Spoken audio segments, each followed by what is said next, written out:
Sir sir तुम्ही सांगाल ते करायला मी तयार आहे.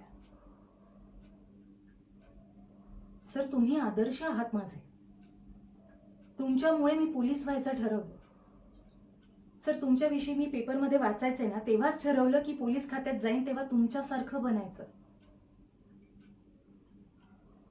मला कल्पना आहे तुम्ही माझ्यावर जी जबाबदारी सोपवली आहे ते काम कठीण आहे. ह्यात माझा जीव पण जाऊ शकतो. पण सर जो जीव देशासाठी कामी पडणार नाही तो जीव काय कामाचा.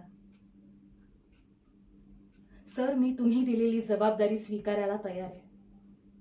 तुम्ही प्लीज याची काळजी करू नका. मी पोलीस खात्यात येण्याआधीच ठरवलं होतं की गुन्हेगाराला पकडण्यासाठी जे काही करावं लागेल ते सगळं करायचं. समोर कितीही कठीण परिस्थिती आली तरी मागे हटायचं नाही. सर आणि तुम्ही ह्या कामासाठी मला निवडलंय ह्यातच मी अर्धी जिंकले सर. आता हे काम पूर्ण करूनच मी पूर्ण जिंकेन आणि पोलीस खात्याचं नाव उंचावेन हा शब्द आहे माझा.